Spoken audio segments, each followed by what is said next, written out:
மாணவர்கள் எவரும் போதைக்கு அடிமையாகாதீர்கள். அடிமையானவர்கள் மீண்டதாக சரித்திரமில்லை. எனவே உங்களையும் சமூகத்தையும் பாதுகாத்துக் கொள்ளுங்கள். உங்கள் நலன் கருதி கல்வி டிவி. அனைத்து மாணவர்களுக்கும் வணக்கம். தரம் 11ஆம் ஆண்டு பாடப்புத்தகத்தினை அவதானித்துக் கொண்டு வருகின்றோம். அந்த அவதானித்துக் கொண்டு வருகின்ற அந்த வரிசையில முதலாவது வார பகுதி என்னவாக இருக்கும் என்றால், பந்தி அமைத்தல் என்று சொல்லப்படுகின்ற பிரதானமான ஒரு விடயம்.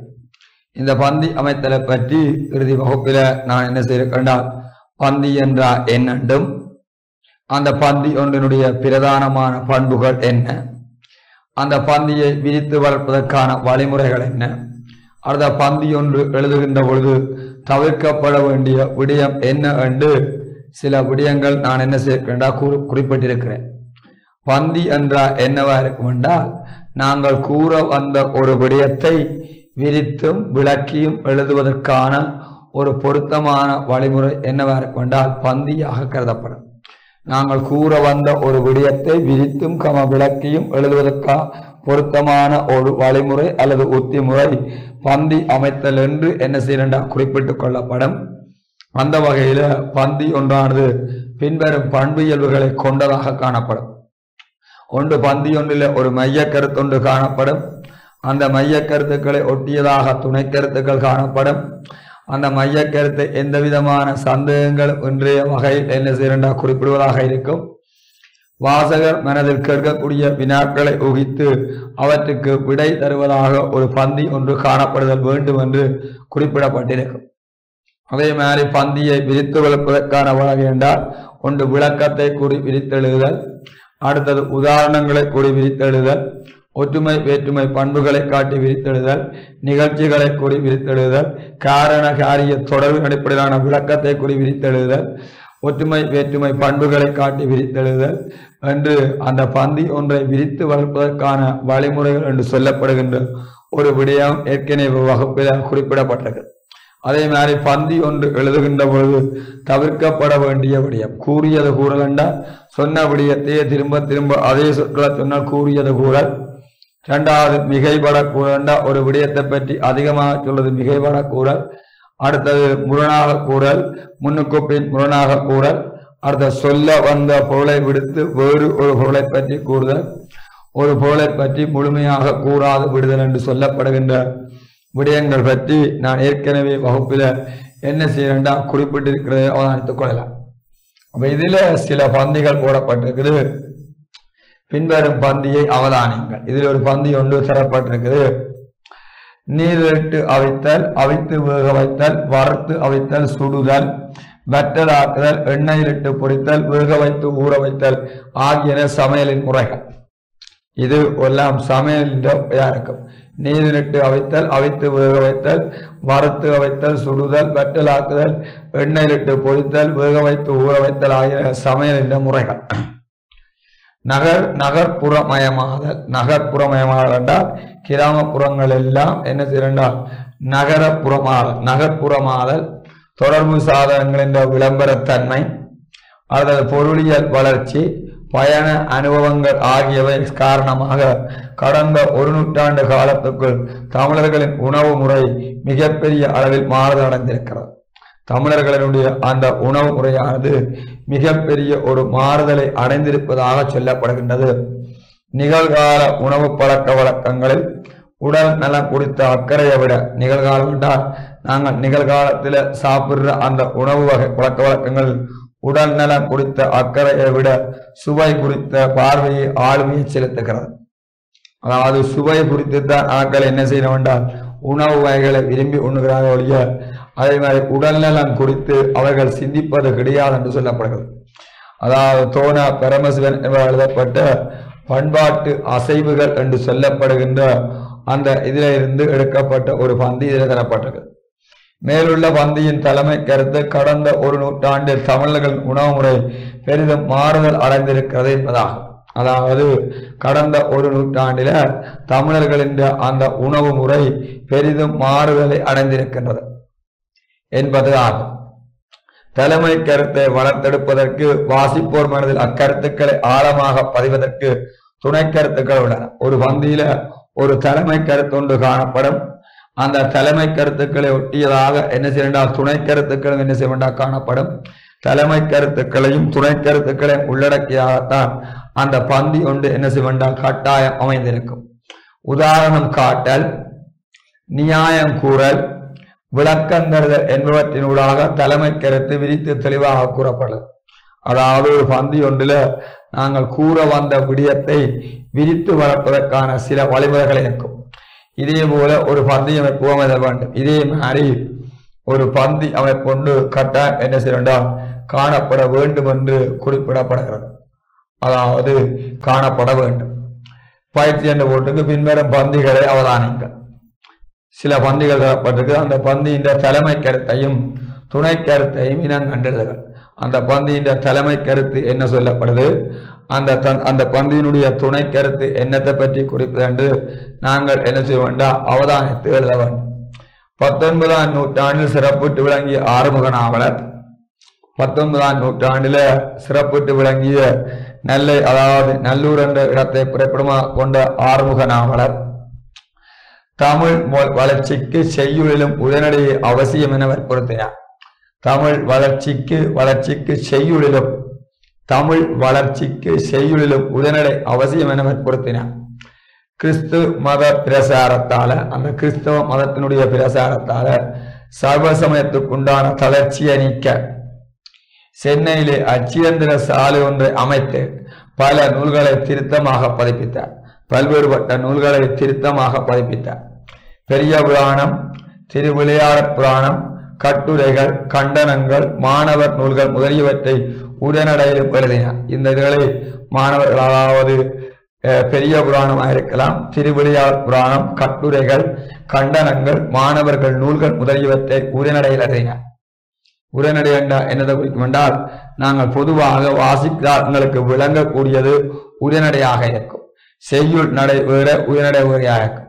செய்யுள் நடை என்றால் படித்தாக்களுக்கு மட்டும் விளங்கக்கூடியது செய்யுள் நடையாக இருக்கும். உரைநடை என்றால் எல்லோருக்கும் விளங்கக்கூடியதாக இருக்கும். இவ்வுரைநடைகளில் பழமையும் புதுமையும் கம்பீரமும் எளிமையும் அமைந்தன. அதாவது இவர் கையாண்ட உரைநடைகள்ல பழமையும் புதுமையும் கம்பீரமும் எளிமையும் காணப்பட்டன. இதனால் அவர் வசன நடை கைவந்த வல்லாளர் என பாராட்டப்படுகிறார். வசன நடை கைவந்த வல்லாளர் என்று, அதாவது ஆறுமுக நாவல் அவர்கள் என்ன செய்கிறார் என்றால் பாராட்டப்பட்ட சொல்ற விளங்கிட்டா.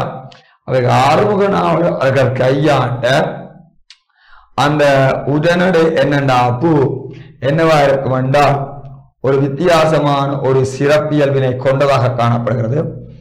அதனால அவர் என்ன செய்யறார், தமிழ்ல என்ன செய்யறார், உடை நடை அவசியம் என்று, தமிழ்ல செய்யுளில உடனடை அவசியம் என்று ஆறுமுக நாவல் அவர்கள் வற்புறுத்தி இருக்கின்றார். செய்யுளிலையும் உடைநடை வேண்டும் என்று அவர் வற்புறுத்தது இந்த பந்தியினுடைய பிரதானமான ஒரு கருத்தாக இருக்கிறது.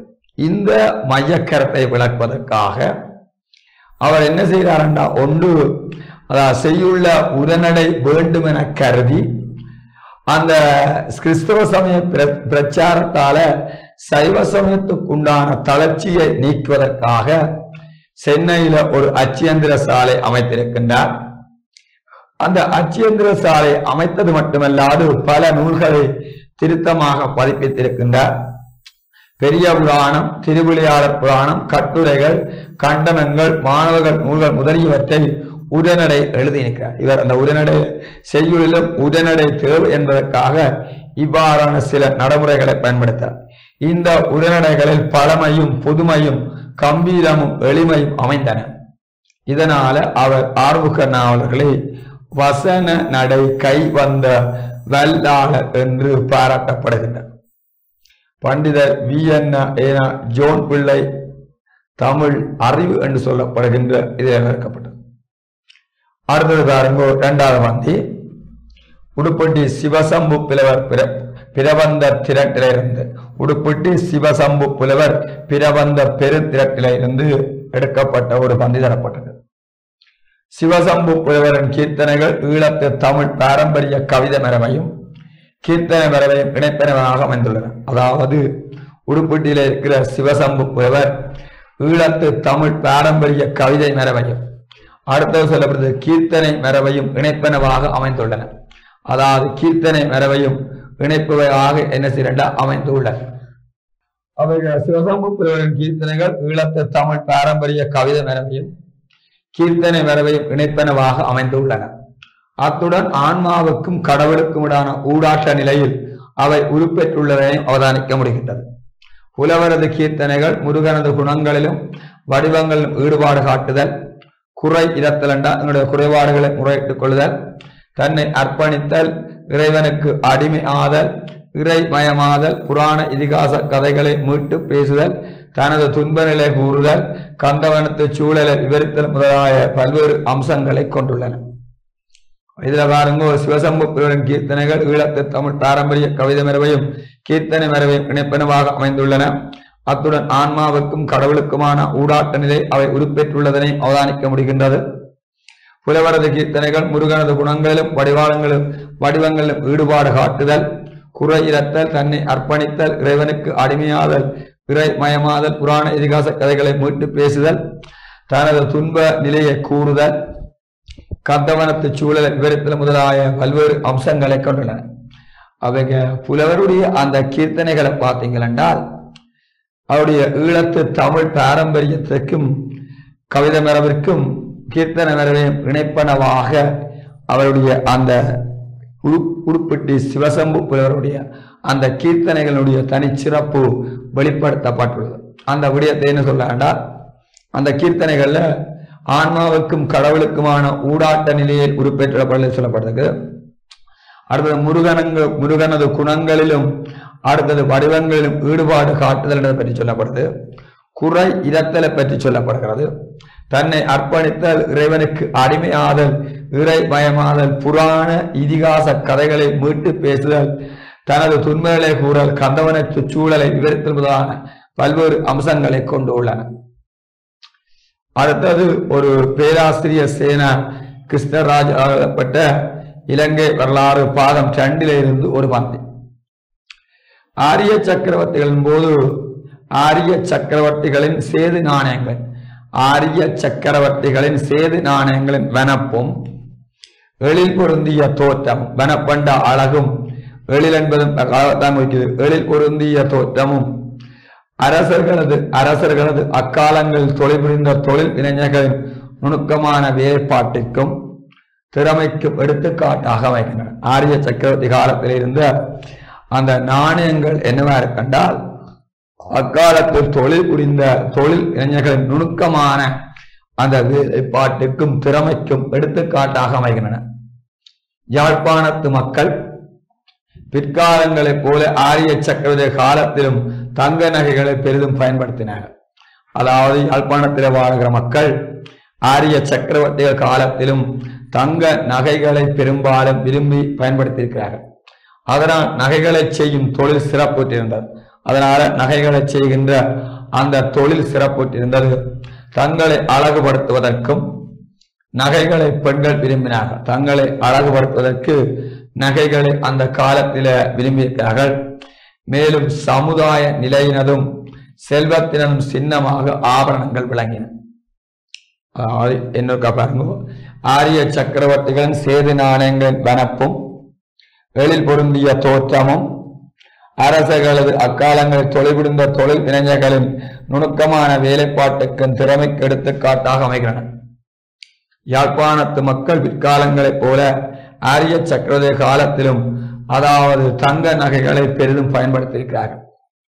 அதனால் நகைகளை செய்யும் தொழில் அந்த காலத்தில் சிறப்புற்றி இருந்திருக்குது. தங்களை அழகுபடுத்துவதற்கும் நகைகளை பெண்கள் விரும்பினார்கள். மேலும் சமுதாய நிலையினதும் செல்வத்தினதும் சின்னமாக ஆபரணங்கள் விளங்கின. யாழ்ப்பாண சக்கரவர்த்தி காலத்தில் வாழ்ந்த மக்கள் பெரும்பாலும் நகைகள்ல ஈடுபாடு காட்டியிருக்கிறார்கள். அவ்வாறு ஈடுபாடு காட்டியதன் காரணத்தால அவர்கள் நகைகளை பெரிதும் விரும்பியிருக்கிறார்கள். அந்த காலத்துல நகைகளை செய்கின்ற அந்த தொழில் யாழ்ப்பாண ஆரிய சக்கரவர்த்திகள் காலத்தில ஒரு சிறப்புற்ற ஒரு தொழிலாக விளங்கி உள்ளதையும் நாங்கள் அவதானித்துக் கொள்ளலாம். இது இந்த பந்தியில பற்றி என்ன செய்யறால் குறிப்பிடப்படுகின்ற பிரதானமான கலை இதாக இருக்கிறது. இதுல என்ன செய்யணும், உங்களுக்கு வரக்கூடியது பந்தியை தந்துட்டு மையக்கருத்தண்டு இல்லை. அதாவது பந்தி ஒன்று எழுதும் போது தவிர்க்கப்பட வேண்டிய விடயம், பந்தி ஒன்றை விரித்து வளர்ப்பதற்கான வழிகள் என்ன என்று என்ன செய்யலாம் என்றால் உங்களை கேட்டுக்கொள்ளலாம். அதை விட பந்தியை தந்துட்டு அதனுடைய மையக்கருத்து துணை கருத்து அப்படி கேட்க போறதில்லை. சில வேளை வசனம் உண்டு, அதாவது ஒழுங்கின்றி காணப்படுகின்ற அந்த வசனங்களை ஒழுங்குபடுத்தினால் கட்டுக்கோப்பான பந்தி ஒன்று அமையும். அந்த பந்திக்கான வைப்பு முறையை தெரிவு செய்க என்று சொல்லி 40வது கேள்வி பகுதி ஒன்றில் வரலாம். அதாவது எப்பவுமே ஃபைனல் பேப்பர்ல 40வது கேள்வி என்னவா இருக்கும் என்றால் வாக்கியங்கள் தருவினம், ஒரு 5 வாக்கியங்கள் தருவினம். அந்த 5 வாக்கியங்களை நீங்கள் என்ன செய்யறால் ஒழுங்குபடுத்தினால் கட்டுக்கோப்பான பந்தி ஒன்று அமையும். அந்த பந்திக்குரிய வைப்பு முறையை நாங்கள் என்ன செய்ய வேண்டாம் தெரிவு செய்க என்று சொல்ற ஒரு விடயம் உண்டு வரும். இது என்னவா இருக்கும் என்றால் அந்த 40வது கேள்வி அதுல வைப்பு முறை தருவாங்க. அதை நாங்கள் பார்த்து என்ன செய்யறால் அதுக்கேற்றபடி நாங்கள் சரியான விடைக்கு கீழே கோடு இட்டுக் கொள்ளுதல் வேண்டும். அடுத்த ஒரு விடயம் இருக்குது, கலை சொற்கள் என்று சொல்லப்படுகிற விடயம். இது பகுதி 1க்கு வருகின்ற ஒரு விடயமாகத்தான் இருக்கும். பகுதி 1ல இந்த கலை சொற்கள் பற்றிய விடயங்கள் என்ன செய்யறால் அதிகம் வருகிறது. என்னென்றால் ஒரு சொல்ல தந்துட்டு இந்த சொல்லினுடைய தமிழாக்கம், அதை என்ன செய்யறா பகுதி 1ல உங்களுக்கு என்ன செய்யறா கலை சொற்கள் பற்றி நீங்கள் தெரிஞ்சிருக்க வேண்டிய விடயம். இதை நீங்கள் என்ன செய்ய வேண்டாம் பாடமாக்கி கொள்வதுதான் என்னவா இருக்கும் என்றால், அதாவது இந்த தன்மையாக இருக்கும். இதுல வாரது பாடமாக்குதல், கலை சொற்களை பாடமாக்கினால் அதுல வாரவுடைய உதாரணத்துக்கு ஒர்க் ஷாப் பண்டா பயிலரங்கு, தெம்சண்டா கரு அல்ல துணைப்பொருள், சிம்போல்ஸ், அப்படி என்ன செய்யறா கலை சொற்களை நாங்கள் என்ன செய்யறா பாடமாக்குறோம். ஏனைய துறை சார்ந்தவை அக்சென்ட் ஆஃப் இயர் கல்வியாண்டு, பட்ஜெட் என்பது பாதீடு, சிட்டிசன்ஷிப் என்பது பிரஜா உரிமை அல்லது குடியுரிமை, டிமாண்ட் என்பது கேள்வி, இன்கோட் என்பது குறியாக்கம், இ பப்ளிகேஷன் என்பது மின்பதிப்பாக்கம், கேஷ் என்பது வடிவம், கிரீன் ஹவுஸ் எஃபெக்ட் என்பது பச்சை வீட்டு விளைவு, குளோபலைசேஷன், இமேஜ், இன்டர்நெட் இணையம், அல்லது லிக்விட் என்பது நீர்மம் அல்லது திரவம், ஒக்ஸ் என்பது உயிரியம் அல்லது பிராண வாயு, பிசிக்கலஜி என்பது உளவியல், சொலிட் என்பது திண்மம், சூப்பர் மார்க்கெட் என்பது சிறப்பங்காடி, யூனிகோட் என்பது ஒருங்குடி, யூசர் என்பது பயனர் பேர், இ பிசினஸ் என்பது மின்னியல் வணிகம் என்று சொல்லப்படுகிற விடயம். இது என்னடா பாடமாக்கினால் இது 10ஆம் ஆண்டிலையும் இதுல வார கலை சொற்கள் கொஞ்சம் இருக்குது, 11ஆம் ஆண்டிலையும் கலை சொற்கள் இருக்குது. அது பகுதி 1ல வருகின்ற சில விடயங்களாக காணப்படும். இதை பாடமாக்கினால் என்ன செய்யலாம் என்றால், அதாவது அதுல வர்ற கேள்விகளுக்கு என்ன செய்யலாம் என்றால் விடையை வடிவா என்ன செய்யலாம் என்றால் கீறிக்கொள்ள முடியும்.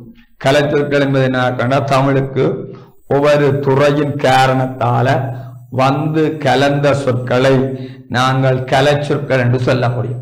தமிழுக்கு ஒவ்வொரு துறையின் காரணத்தாலும் வந்து கலந்த சொற்களை நாங்கள் என்ன சொற்கள் என்று சொல்லுவோம் என்றால் கலை சொற்கள் என்று சொல்லலாம். அது போக்குவரத்து துறையா இருக்கலாம், தொடர்பாடல் துறையா இருக்கலாம், விஞ்ஞான துறையா இருக்கலாம், கணினி துறையா இருக்கலாம், அறிவியல் துறையா இருக்கலாம். ஏதோ ஒரு துறையின் காரணத்தால தமிழுக்கு வந்து புதிதாக கலந்த சொற்களை நாங்கள் கலை சொற்கள் என்று நாங்கள் என்ன செய்யலாம் என்றால் அழைத்துக் கொள்ள முடியும்.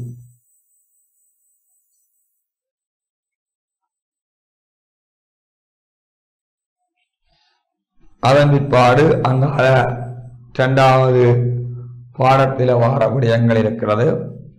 அதாவது இந்த பாடங்கள்ல வார கேள்விகள் மிக மிக என்னவா வேண்டா குறைவு. இந்த பாடத்தை அடிப்படையாக கொண்டு வரக்கூடிய கேள்விகள் என்ன செய்யறா இல்லை.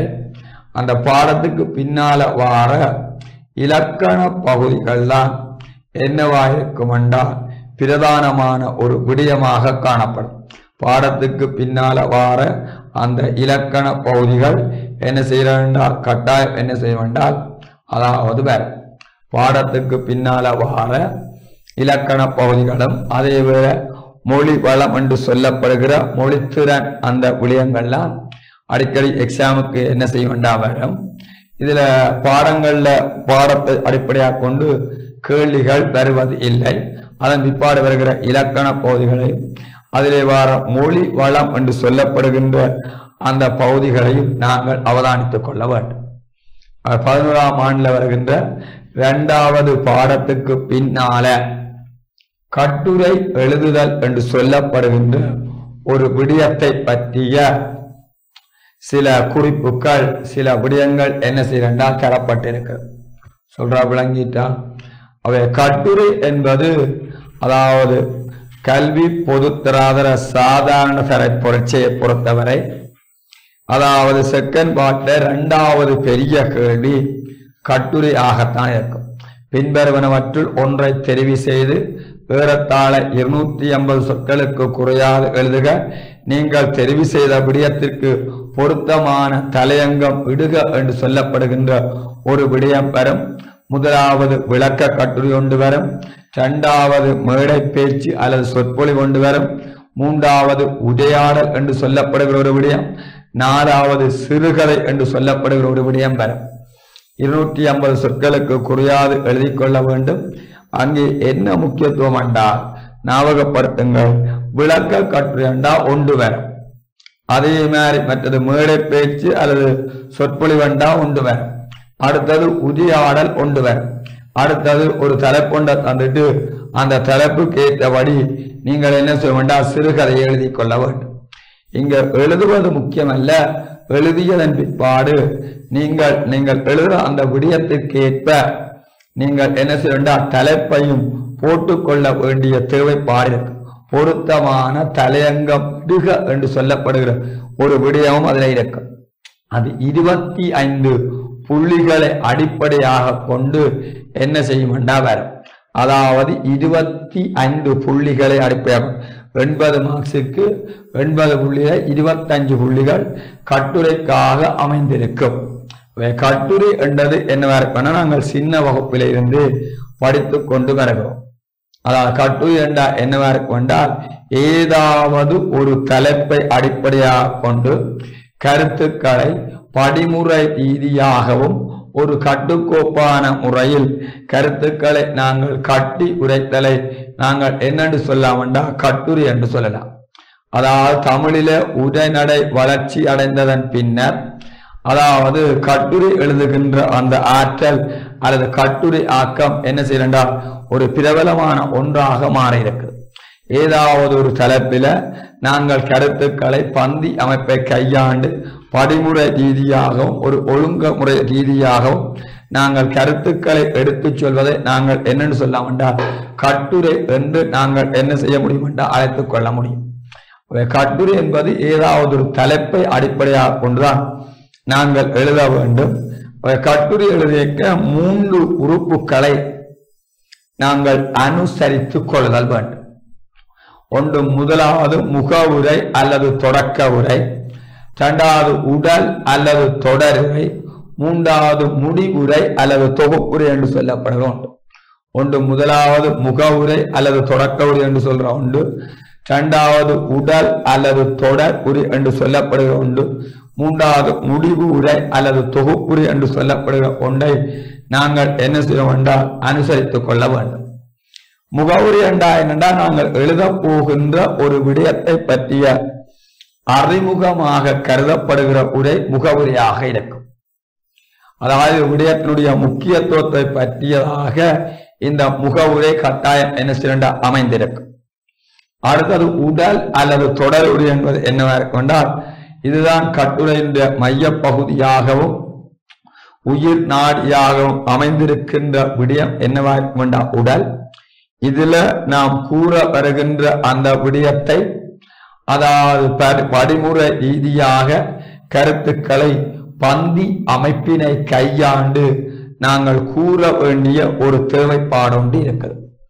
இங்க நாங்கள் என்ன செய்தால் பந்தி அமைப்பை கட்டாயம் நாங்கள் அனுசரித்துக் கொள்ள வேண்டும். பந்தி அமைப்பை அனுசரித்துத்தான் நாங்கள் என்ன செய்வோம் என்றால் கட்டுரையை எழுதி கொள்ள வேண்டும். அடுத்தது 3வது முடிவுரை அல்லது தொகுப்புரை என்று சொல்லுகிற விடயம்.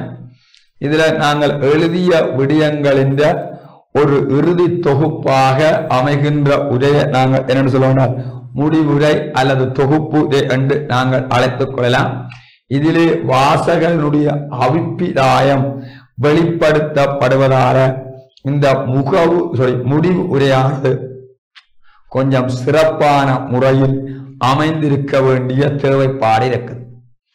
கட்டுரை ஒன்றில 3 உறுப்புகள் இருந்தாலும் அதுல முகவுரையும் முடிவுரையும் ஒரு அத்தியாவசியமான உறுப்புகளாக இருக்கிறது.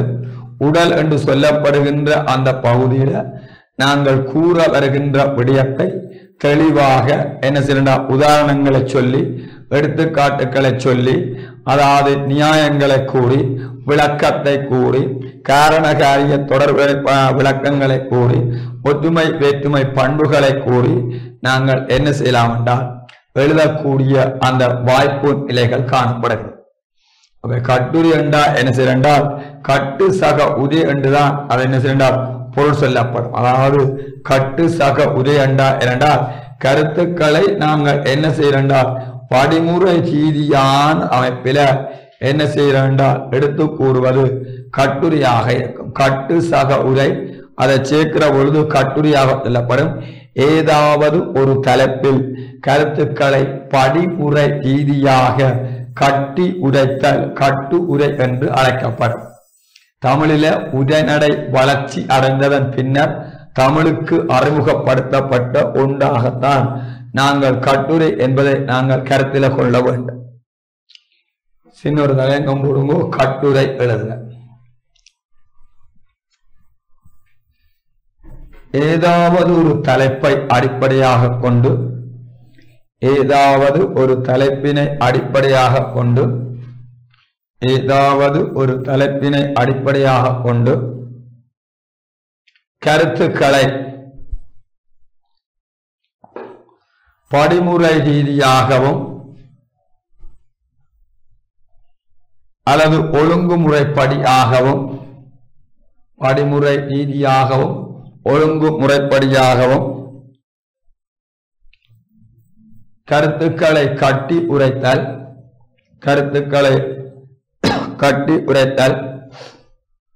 கட்டுரை என்று அழைக்கப்படும்.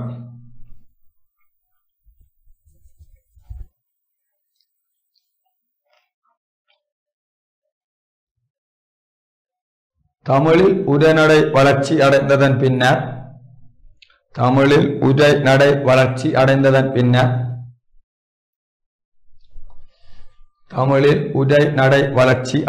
பின்னர் கட்டுரை எழுதுகின்ற அந்த ஆற்றலானது அல்ல கட்டுரை எழுதுகின்ற அந்த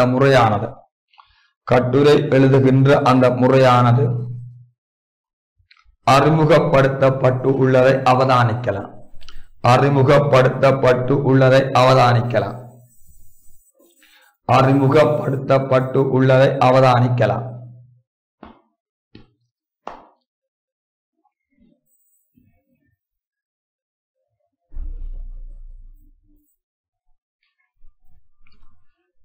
கட்டுரை ஒன்றிலே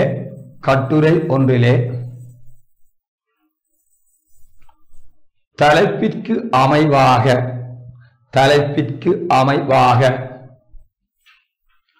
நாங்கள் கூறுகின்ற செய்தியானது அல்லது விடயமானது அமைந்து இருப்பது சிறப்புக்குரியதாக அமைந்திருக்கும் அல்லது சிறப்புக்குரியதாக அமையும்.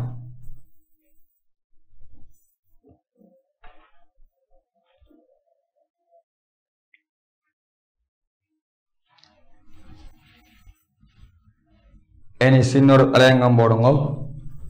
கட்டுரை ஒன்றிலே உள்ளடங்கும் உறுப்புக்கள் அல்லது பகுதிகள். கட்டுரை ஒன்றிலே உள்ளடங்கும் உறுப்புக்கள் அல்லது பகுதிகள். கட்டுரை ஒன்றிலே உள்ளடங்கும் உறுப்புக்கள் அல்லது பகுதிகள். கட்டுரை ஒன்றிலே உள்ளடங்கும் உறுப்புக்கள் அல்லது பகுதிகள்.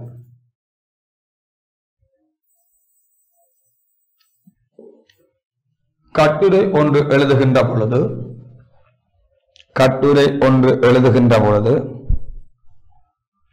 பின்வரும் 3 உறுப்புகளை அனுசரித்து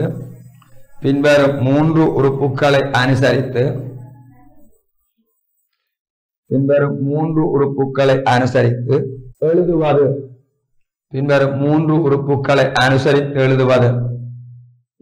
சிறப்புக்குரியது ஆகும். அந்த வகையில் முகவுரை அல்லது தொடக்க உரை. முதலாவது உறுப்பு முகவுரை அல்லது தொடக்க உரை. இரண்டாவது உடல் அல்லது தொடருரை.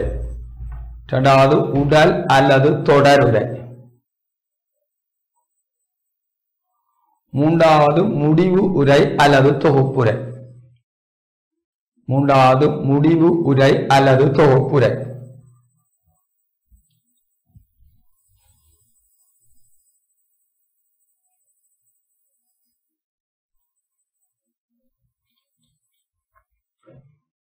சின்னொரு தலையங்கம் போடுங்க முகவுரை. சின்னொரு உபதலையங்கம் முகவுரை. கட்டுரை ஒன்றிலே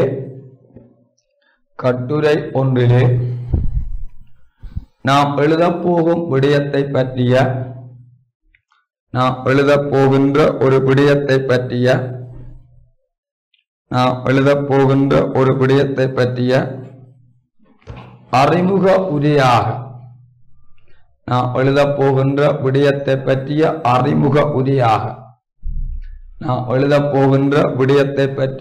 அறிமுக உரையாக கருதப்படுவது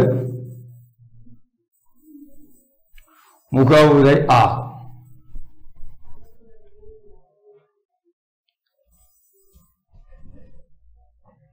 இந்த முகவுரையானது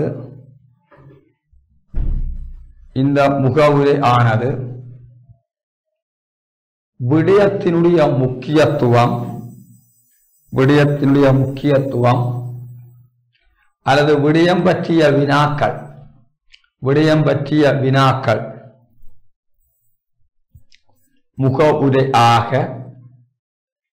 முகவுரையாக அமைந்திருக்க முடியும்.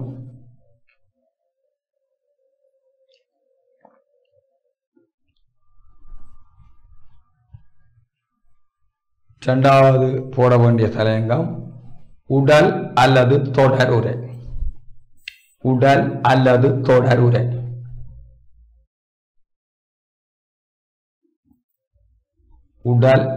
தொடருரை. கட்டுரையினுடைய மையப்பகுதியாகவும் கட்டுரையினுடைய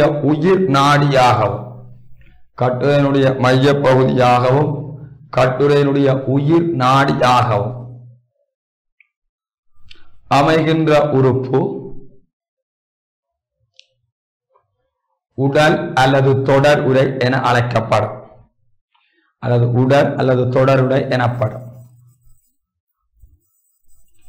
இந்த உடலிலே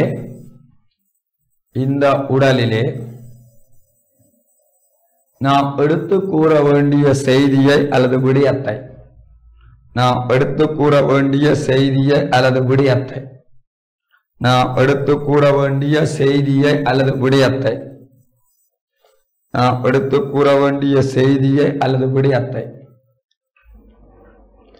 கட்டுக்கோப்பான முறையில்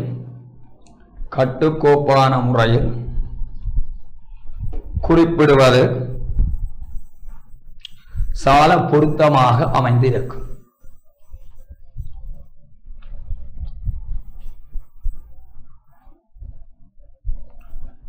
இன்றைக்கு இவ்வளவு பகுதியுடனும் இந்த வகுப்பை பூர்ணப்படுத்துகிறேன். கட்டுரையினுடைய அனைத்து மற்ற மிகுதியான விடயத்தை அடுத்த வகுப்பு கூறிக்கொள்ளலாம். இன்று இவ்வளவு பகுதியுடன் இந்த வகுப்பை பூரணப்படுத்துகின்றேன். கல்வி டிவியில் புத்தம்புது நிகழ்ச்சிகளை உடனுக்குடன் பார்த்து மகிழ எமது Facebook மற்றும் YouTube பக்கத்தை லைக் செய்யுங்கள்.